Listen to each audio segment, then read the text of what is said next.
Welcome to G3 media. Telangana tours and travels bus ఓనర్ల association ప్రతినిధులు తమ సమస్యల డిమాండ్లపై రాష్ట్ర ప్రభుత్వాన్ని ఆశ్రయించారు.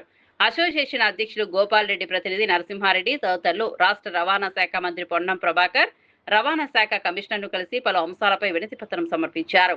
అనంతరం పర్యాటక శాఖ మంత్రి జూపల్లి కృష్ణారావును కలిసి ట్రావెల్స్ రంగాన్ని ఆదుకోవాలని కోరారు.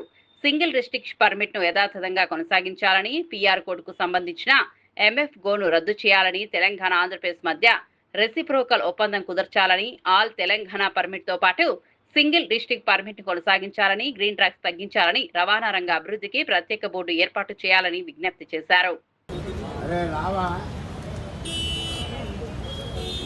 మన బలాన్ని చాటినప్పుడే ఒక రాష్ట్ర ప్రభుత్వానికి ఒక ఇండికేషన్ పోతుంది. ఇంతమంది ఉన్నారు, వీళ్ళకి ఇంత ఇబ్బంది జరుగుతుందా అని చెప్పి రాష్ట్ర ప్రభుత్వం మన పైన స్పందించేటువంటి అవకాశం ఉంటుంది. కాబట్టి మీరందరూ కూడా మన జీవన ఉపాధి కోసము మీరందరూ కూడా తోడ్పడి మీరందరూ కూడా అధ్యాయాలని చెప్పి మీరు అధ్యాయాలి. అదేవిధంగా ఈరోజు మినిస్టర్ గారు స్పందించండి. మినిస్టర్ గారు మిగతా విషయం మల్లేష్ గారు మాట్లాడతారు.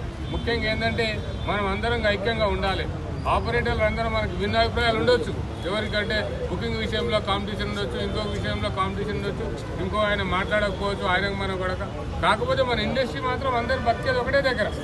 ఎందుకంటే మనం అందరమే మన జీవన ఉపాధికి సంబంధించిన విషయం కాబట్టి మీరు అందరూ కూడా ఒక సైనికుల్లాగా తయారై మీరు చేయాల్సిన పని అంటే ఫర్దర్ కార్యాచరణ ప్రకటిస్తాము, ఏ విధంగా చేద్దాము, ఎట్లా ముందుకు పోదామని దాన్ని అందరూ కూడా మీరు ఫాలో అయ్యి మీరే స్వయంగా ఓనర్స్ మీకు తెలిసిన ఓనర్లో ఇద్దరు ఉంటారు, వాళ్ళకి ఫోన్ చేసి ఖచ్చితంగా అన్న మన బతికేరు ముచ్చట, మనం బతికే దీని మీదనే కాబట్టి అని చెప్పి కోఆర్డినేట్ చేసుకొని ఇంకెక్కువ సంఖ్య